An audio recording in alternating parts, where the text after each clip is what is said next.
Hello বন্ধুরা, welcome back to my channel. তোমরা দেখছো বং পেস গেমার। আজকে ম্যাচ ডে 8। ম্যানচেস্টার খেলবে উলভারহ্যাম্পটনের ঘরের মাঠে, অর্থাৎ ম্যানচেস্টারের ম্যাচটা শুরু করার আগে আমরা দেখে নেব ইপিএল এ ম্যানচেস্টারের পয়েন্ট তালিকাটা কেমন রয়েছে বা ঠিক কোন জায়গায় রয়েছে। ম্যানচেস্টার রয়েছে 16 নম্বর পজিশনে, 7 ম্যাচ খেলে 7 পয়েন্ট। গত টানা 4 ম্যাচ হারের পর তারা কিন্তু শেষ ম্যাচ চেলসির সঙ্গে 0-0 গোলে ড্র করে। হয়তো তারা কিছুটা আত্মবিশ্বাসী হয়ে আজকে মাঠে নামবে। তো চলো ম্যাচটা শুরু করা যাক। কোচ রুবেন আমরিম কিন্তু তাদের দল নামাবে 4-4-2 ছকে। ম্যানচেস্টারে কিন্তু গোল তুলতেই হবে, গোল তুলতে পারছে না ম্যানচেস্টার। এখানে উলভারহ্যাম্পটনের সঙ্গে ম্যানচেস্টারের খেলাটা হবে। ম্যানচেস্টার কিন্তু তাদের চিরপরিচিত লাল জার্সি এবং উলভারহ্যাম্পটন কিন্তু হলুদ কালারের জার্সি পরে কিন্তু খেলবে। ম্যাচটা তোমরা বন্ধুরা দেখতে থাকো আর সবাই খুব এনজয় করতে থাকো ম্যাচটা। আশা করি তোমাদের ভালো লাগবে। যারা যারা ম্যানচেস্টারের সমর্থক আছো তারা প্রে করো যেন ম্যাচটা ম্যানচেস্টার জিততে পারে, কারণ ম্যানচেস্টার কিন্তু একেবারে অবনমনের আওতায় পড়ে যাচ্ছে, না হলে তলার দিকে চলে গেছে। বলতে বলতে কিন্তু এখানে খেলা শুরু হলো।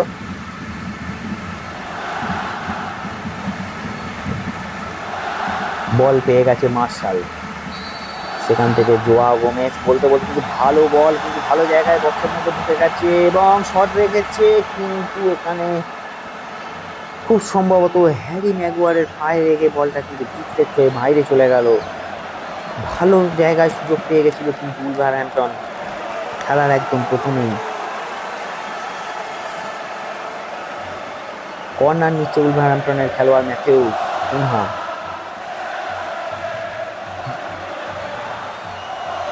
হেড করছে কিন্তু এখানে বল ক্লিয়ার করে দিল গার্নাচো। ইমানুয়েল বলটা পেল না, থ্রোইং উলভারহ্যাম্পটনের অনুকূলে।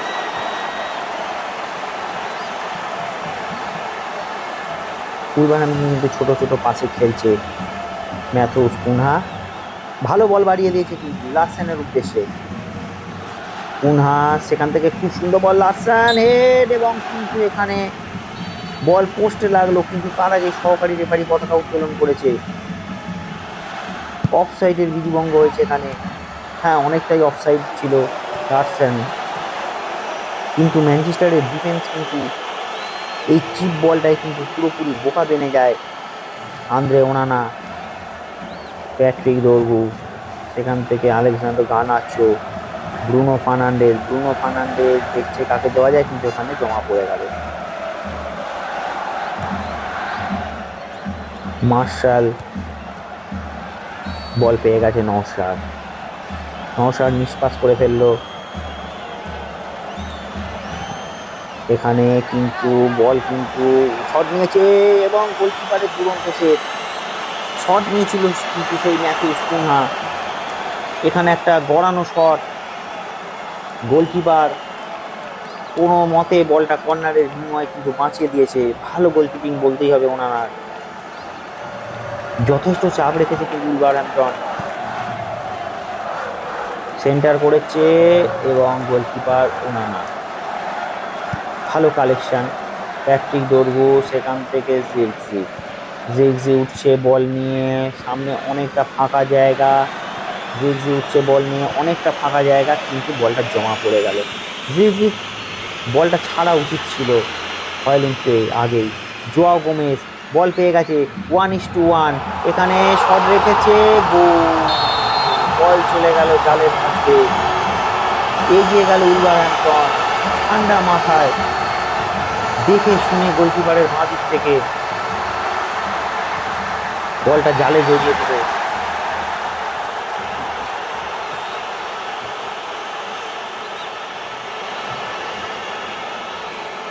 গোল করে গেল কিন্তু সেই জোয়াও।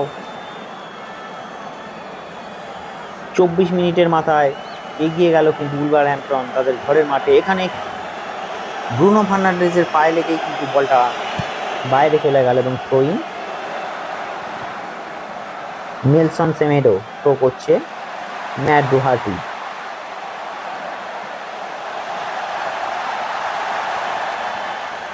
উগারতে সেখান থেকে কিন্তু বল পেল না। বল ঘোরাফেরা করছে কিন্তু উলভারহ্যাম্পটনের খেলোয়াড়দের পাই, তারা কিন্তু ছোট ছোট পাশে খুব সুন্দর খেলছে এবং তারা কিন্তু এই অ্যাটাকিং থার্ডে অফ সাইডের বাঁশি, অফ সাইডের কবলে পড়ে যায় উলভারহ্যাম্পটনের খেলোয়াড়।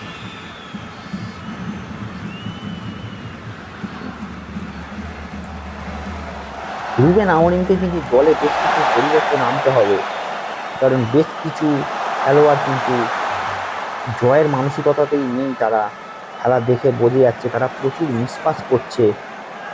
ম্যানচেস্টারের মতন দলের কাছ থেকে তারা এখানে কাম্য না, প্যাট্রিক ডোরগু এখানে বল কেড়ে নিল। বেশ কিছু পরিবর্তন কিন্তু অবশ্যই দরকার ম্যানচেস্টারের। ম্যাচ যদি তারা জিততে চায় তাদেরকে কিন্তু পরিবর্তন আনতে হবে, দলে ফ্রেশ লেগ ইনজেক্ট করতে হবে,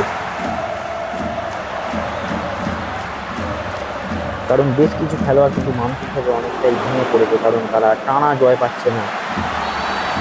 গানাচো সেখান থেকে জেগজি বল নিয়ে উঠছে, ঢুকছে বক্সের মধ্যে, শট নেবে কিন্তু না, জায়গা পেল না। ওখানে বল ক্লিয়ার করে দিল থ্রোইন প্যাট্রিক ডোরগু। প্যাট্রিক ডোরগু সেন্টার করবে, কিন্তু এখানে বল দিল কাকে? বল দিলে এখানে একটি প্লেয়ার অফ সাইডে দাঁড়িয়ে রয়েছে, সেখানে সেন্টার না করে প্যাট্রিক ডোরগু বলটা বাড়ালো গানাচোর উদ্দেশ্যে, যে অফ সাইডে দাঁড়িয়ে রয়েছে। যেটা আমি বারবার বলছিলাম, একটু আগেও যেটা আমি বলছিলাম, যে ম্যাচে কিছু পরিবর্তন দরকার, বিশেষ করে রাইট ব্যাক আর লেফট ব্যাক পজিশনে কিন্তু পরিবর্তন অবশ্যই দরকার, কারণ সেখান থেকে কোনো রকম ক্রস আসছে না ভালো, এবং ডিফেন্সিভ কোয়ালিটিও ভালো হচ্ছে না। লেনিওরো বল কেড়ে নিয়েছে এখানে হয়ল্যান্ড থেকে জেগজি, সেখান থেকে বল আবার mispass. João Gomes, Matheus Cunha. Half টাইমের বাঁশি রেফারি। হাফ টাইম স্কোর লাইন উলভারহ্যাম্পটনে 1, ম্যানচেস্টার ইউনাইটেড 0। ম্যানচেস্টারকে অনেক বেশি অ্যাটাকিং ফুটবল খেলতে হবে। ম্যানচেস্টার এখনও এই ম্যাচে একটা চান্স ক্রিয়েট করতে পারেনি প্রথমার্ধে। দেখা যাক দ্বিতীয়ার্ধে কী করে। দ্বিতীয়ার্ধের খেলা কিন্তু শুরু হয়ে গেছে। উগারটে বলে প্লেয়ারটা ছাড়া সেভাবে কিন্তু কারোর খেলায় চোখে পড়ছে না ম্যানচেস্টারে। বিগত বেশ কিছু ম্যাচে এই উগারটে বলে প্লেয়ারটাই কিন্তু বারবার নজর কেড়েছে। এখানে ভালো বল পেয়ে গেছে জোয়াও গোমেজ, বল নিয়ে ঢুকছে, সামনে অনেকটা অরক্ষিত ফাঁকা জায়গা, সেন্টার হেড উগারটে, সেই উগারটে, এবং আমার দিয়ালো থেকে হেডে ক্লিয়ার।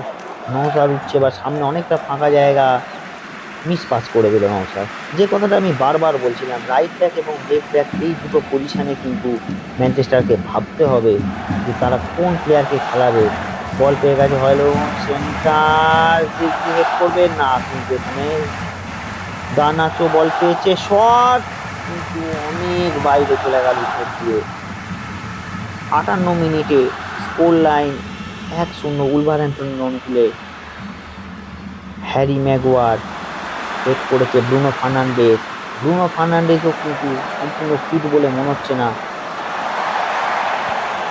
এবং এত পরিমাণে মিসপাস ব্রুনো ফার্নান্ডেজের কাছ থেকে ম্যানচেস্টার কিন্তু আশা করে না। দলের অধিনায়ক, সেক্ষেত্রে ব্রুনো ফার্নান্ডেজ যদি এত মিসপাস করে ফেলে, হয়ল্যান্ড সেখান থেকে ব্রুনো ফার্নান্ডেজ কিন্তু বলটা জমা দিয়ে ফেললো। দ্রুত বল ছাড়তে হবে, জায়গা নিতে হবে। নওশাদ সেন্টার, সরাসরি গোলকিপারের হাতে। হ্যারি ম্যাগুয়ার উগারটে, সেখান থেকে বল পেল না, মিসপাস। বল কেড়ে নিয়েছে লেনিওরো, সেখান থেকে আমার দিয়ালো, হয়ল্যান্ড এখানে কাটাতে পারলো না, বল জমা করে টোটি গোমস। দ্বিতীয়ার্ধে ম্যানচেস্টার কিন্তু আপ্রাণ চেষ্টা করছে গোল শোধ করার, বলতে জোরকে স্ট্র্যান্ড লার্সেন কিন্তু ফাঁকায় বল পেয়ে গেছে, এবং এখানে কিন্তু কাল বিলম্ব করে ফেললো। সঠিক সময় গিয়ে কিন্তু ওখানে ট্যাকেল করে অবধারিত গোল বাঁচালো। খুব সম্ভবত নওশাদ ছিল ওখানে। আরও একবার ব্রুনো ফার্নান্ডেজ লম্বা বল দিয়েছে, ভালো বল দিয়েছে হয়ল্যান্ডের উদ্দেশ্যে, এখন কি করবে, ইনসাইড আউটসাইড করে শট নেওয়ার চেষ্টা, ওখানে প্রতিহত হয়ে গেল কিন্তু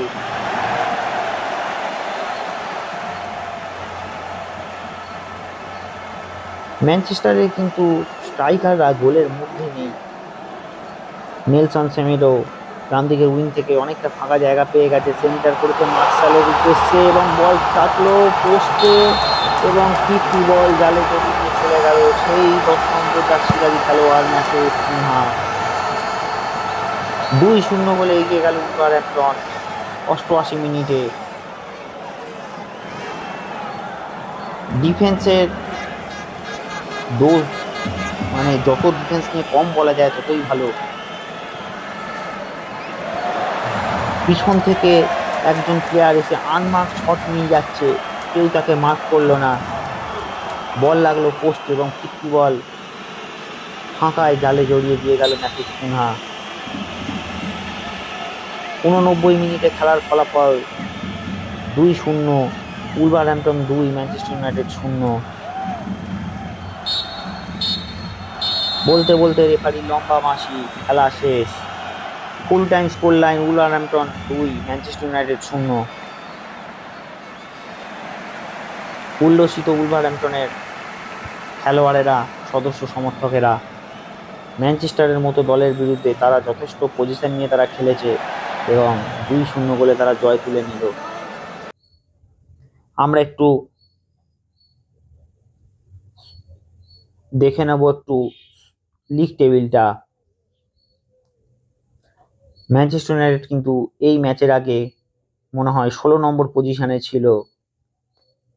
17 নম্বর পজিশনে কিন্তু ম্যানচেস্টার নেমে গেল, 8 খেলে 7 পয়েন্ট। কি হচ্ছে ম্যানচেস্টারের বোঝা যাচ্ছে না।